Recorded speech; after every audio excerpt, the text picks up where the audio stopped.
In a blatant and desperate attempt to seem far more rational than they actually are, Christians and Muslims will often show you a list of famous scientists who believed in God, as if such minds are entirely on their side. For example, Galileo, Kepler, Newton, Faraday are all normally found on such lists, giants of science who all called themselves Christian. But all of them died long before the atomic age and the discovery of the God-confounding mechanisms of pure chance that rule all quantum reactions. They never heard of DNA, spectroscopy, redshift, stellar nucleosynthesis. They never heard of protons or neutrons or the laws that govern everything these particles can and cannot do. They never heard of radioactivity and the window this provides for measuring the ages of rocks and thereby our planet. Newton, living 400 years ago, may have believed, as many Christians and Muslims still believe today, that life cannot come from non-life. But that's only because nobody in the 1600s knew that our bodies are made entirely from non-life, in the form of atoms.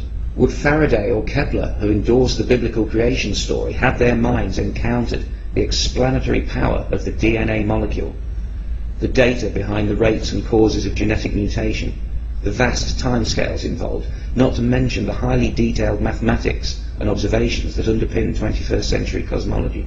We'll never know, but there's plenty of statistical evidence to suggest that in the information age at least, the more you know, the less likely you are to believe that the creator of the universe cares what you do with your sexual organs, or which direction you pray in, or even if you pray at all.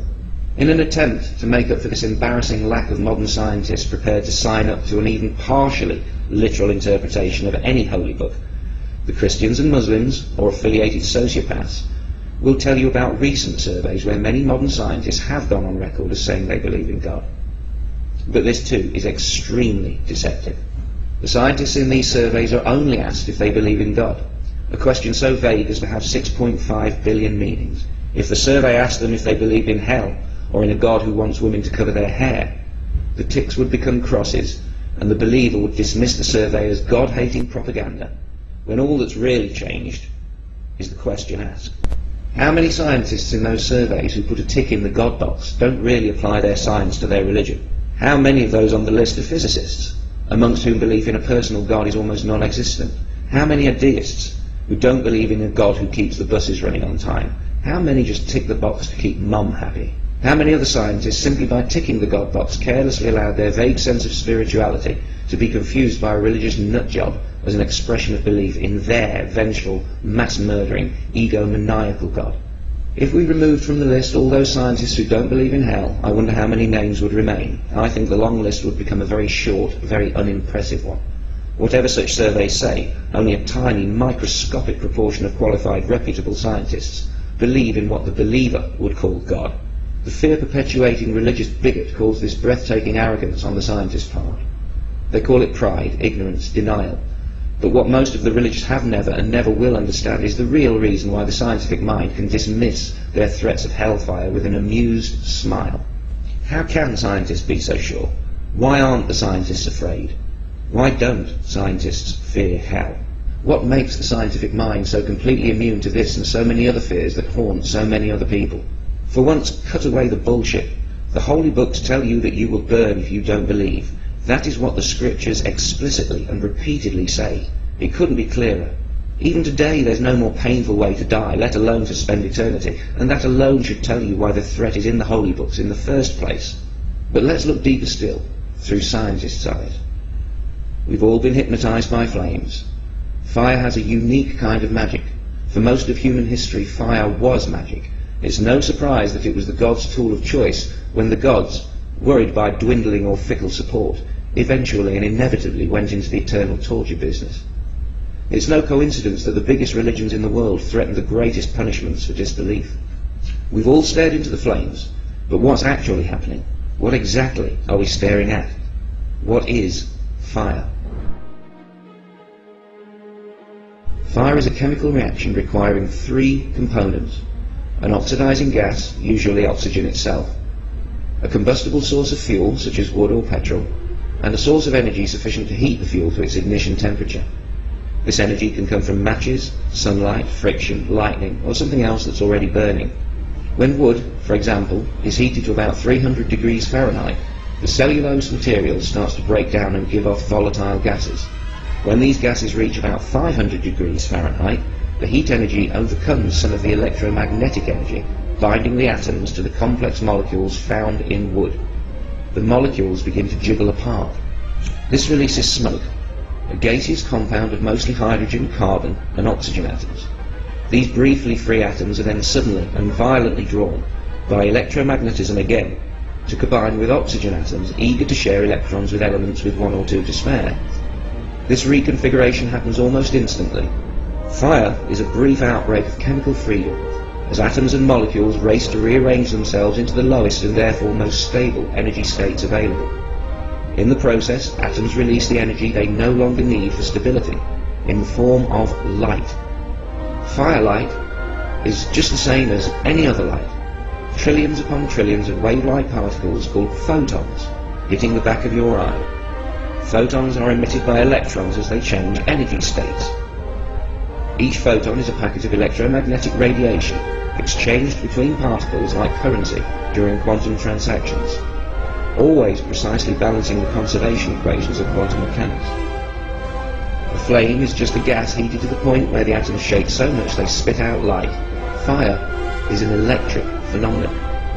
The colour of the flame, the frequency of the wave-like photons, which is what colour is, depends on what atoms you are heating and to what temperature.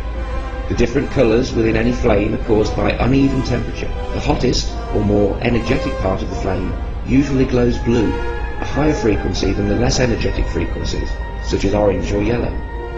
The heat you feel is the excited motions of the atoms in the air around you, and in your skin and flesh. Heat is simply the motion of atoms. At the lowest temperature possible, minus 273 degrees, atoms stop moving pretty much altogether. That is why no lower temperature is possible. You can't have less motion than none. In living tissue, when atoms jiggle too fast, they hit other atoms too hard, creating pressure that can damage cells, resulting in pain signals sent along nerves to your brain. If something hot burns you, some of your atoms simply jiggle too fast. Fire, or combustion, is the process of oxidization. So is rusting. In a way, when a car rusts, it is burning in super slow motion. If it weren't for the fact that we have evolved to make use of oxygen's reactivity in our biochemistry, you could say oxygen is damn dangerous stuff. That was, briefly, how a scientist sees fire. The actual understanding goes far, far deeper. But what does it all mean? It means that without atoms and other subatomic particles and laws, there can be no flame. Rigid physical laws make fire possible. Anywhere there is fire, there will also be electricity, solid matter, and oxygen. If hell were real, we could watch TV or escape into fresh air. You're not going to burn after you die. If we go anywhere after death, we go there without our atoms. And when the religious try and keep the fear in you, it's like a test. Is your mind strong enough to see through it? Do you know enough to laugh? Can you tell mindless bullshit from facts and reasoning? If someone tells you that you're going to burn in hell, and you demonstrate that you understand exactly what fire is, I guarantee that they will then tell you that the fire in hell is not like real fire. The flames need no fuel or oxygen, electrons or photons, but it burns just the same. Jiggling atoms that aren't there. In short, they're telling you that the fire in hell is magic fire. Religion only exists because most kids believe in magic, and all adults were once kids. Welcome to organised religion, where everything means nothing, and nothing means everything, where knowledge is ignorance, and answers only lead to confusion.